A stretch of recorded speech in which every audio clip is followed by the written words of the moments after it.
welcome back to Half Built and welcome back to the brewery. Today, just going to run you through some planned upgrades for the brewery. We have a 4-inch tri-clamp ferrule, both ends, tri-clamp. We have a plate with 2 holes, a plate with 1 hole. This is an old coil, I've had this for a while. This is going to be a heat exchange recirculating mash coil. Now, I used to use this coil back in the day when I did 3-vessel brewing before, just in PVC. Works fine, you're never getting up to 100 degrees or over 100 degrees. It is not pressurized, so don't think that by putting a seal here I'm going to keep it pressurized. I will be not having this pressurized.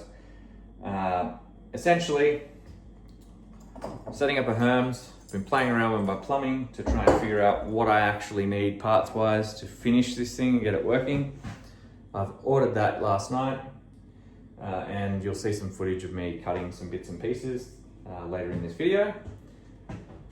But yeah, we've set up some kind of rough stuff using one of my 70-litre Cheeky Peak pots. 70-litre pot, it's a little bit big for what I really need. So I'm thinking of downsizing to a 50-litre pot. If I do that, I'll get the dished one, bottom drain mash tun on legs with the door on the front. Cheeky Peak make those, so I'll pick one of those up. Now, people might be wondering, why am I moving away from all-in-one brewing? Well, short answer is I'm not. I still have this, I still have this, I still have all of the gear that goes with this. This is just going to become a kettle for the beers where I want to run in this format.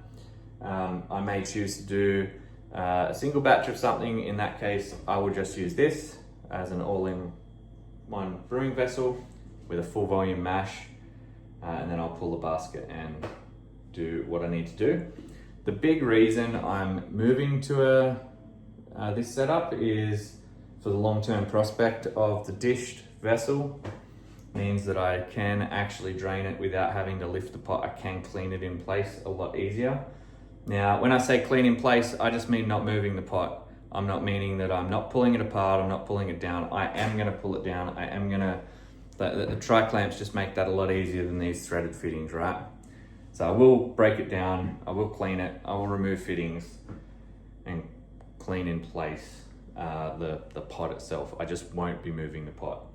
This, when it's full, when you're doing a big batch, 10 kilos of grain in that thing, or 9.5, whatever, lifting that up full of water, getting it up here, it sits taller on this than I am, and I'm 6'2". So it's just too much to get out comfortably without spilling wet everywhere, getting the floor all sticky and annoying. So it's purely for that reason, ergonomics basically. I don't really want to cut the bench down because I do want to make use of that bottom shelf. Essentially, I'm going to get some standoffs, pipe hangers, mount them to the wall, and this will probably mount to the wall. The other option is mounting it on the front of underneath here and having a manifold kind of built in onto it. I'm still contemplating the options there, but that's kind of where I'm at the moment. Tell me what you think. But I really, want to sort of get it kind of set up, not hard plumbed, because there is a debate on that I will probably get into in a bit of a rant if I keep going. I don't want to hard plumb it fully. I want to hard plumb some sections of it, like my cooling water for my chiller. That way I just turn a valve up here and down here, and it's all good. Just go straight to the drain. Hard plumbed in, because I have some connections under the sink that let me do that. I will be using the HLT probably. I'm still working on my plumbing design, but I'll probably use the HLT water to rinse my Herms. So there will be some tubing changes depending on how that works. That probably means I won't necessarily need this pump on the HLT. Can probably just use the mash pump to do that. Or I just have a dedicated external pump for that runs the Herms, and I swap between vessel outlets on there, and then I run into there and I have a work pump. So I just swap the mash over between the pumps and the HLT over between the pumps, or it's mostly swapping the mash. The HLT gets connected or it's disconnected basically because it can use its own recirc pump. So that's where I'm at the moment. I will continue working on this. I've got some parts on order. Hopefully they get here by the end of the week. I know Kegland's got usually a bit of a delay and they're running shorter hours with the Melbourne Cup this week, so may not get them this week. But I am brewing on the weekend. I've got to get some beers ready for Christmas. So we're doing a kind of a refreshing ale, but I'm making it a little bit more hoppy. Similar to Goat, but taking it that step further. Just a very easy, refreshing beer to drink. Easy bitterness, but not too soft in the bitterness. Something with a decent bitter punch. Probably, 30, 35 IBU, but not too hoppy that it's unapproachable. And then we will be looking at doing a hazy.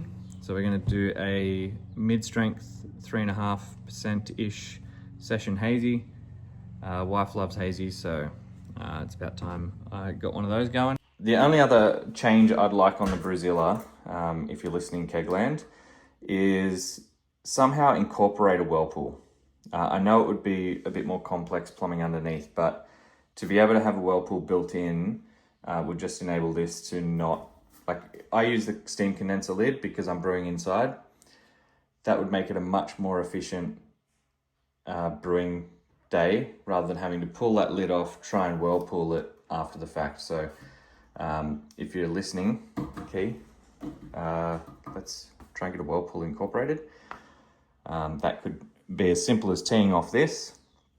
So you close that valve and have another little valve down here and have it set up so that it can do what it needs to do, and go in on an angle so that it shoots and whirlpools around, or whichever way. Probably better to come this way really for that, but that could happen if you were that way inclined.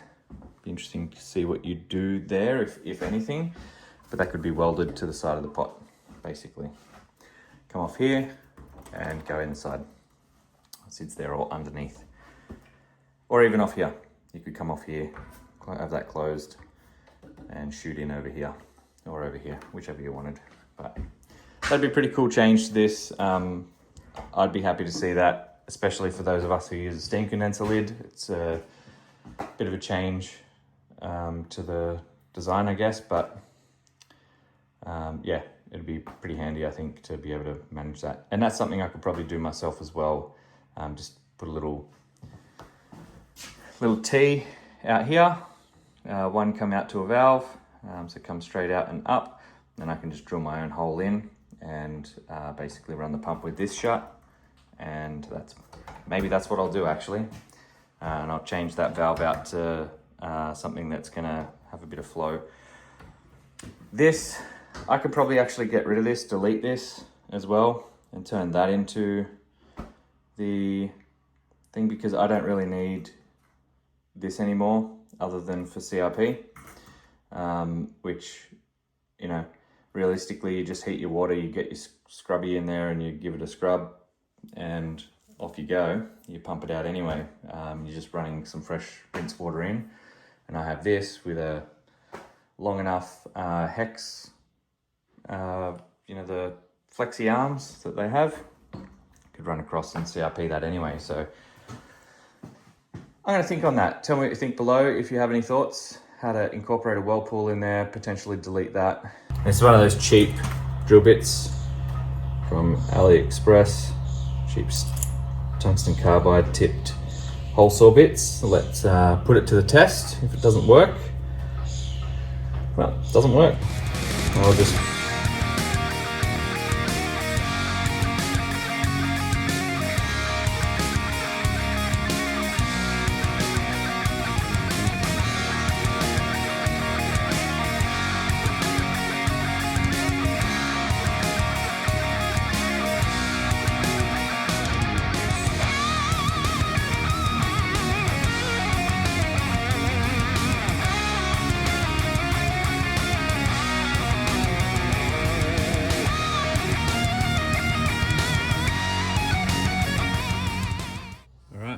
we've cleaned up. We've got our hole here. It's pretty nice. There is a little burr here, so just in here, so I will hit that with the file, give this a good wash, and we'll be good. Time to do the other one. All right, so we're back. I've got a 12mm bit here. They're 10mm tubing on the Holmes coil itself. We're going to drill this one from the bottom. We're going to go with this top mark here, this one and this one. So this one's a no-go.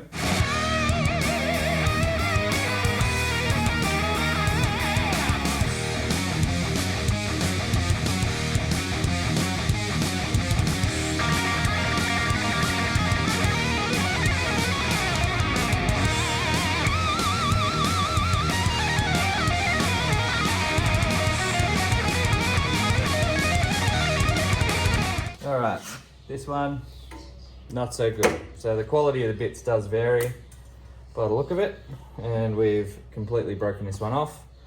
Let's go back to a step drill. So you can see what happened to this cheap bit. The big ones, it looks like the small one because it's only a 3-tooth, whereas, and they're further apart spacing compared with this one. Looks like that might be the cause of the issue.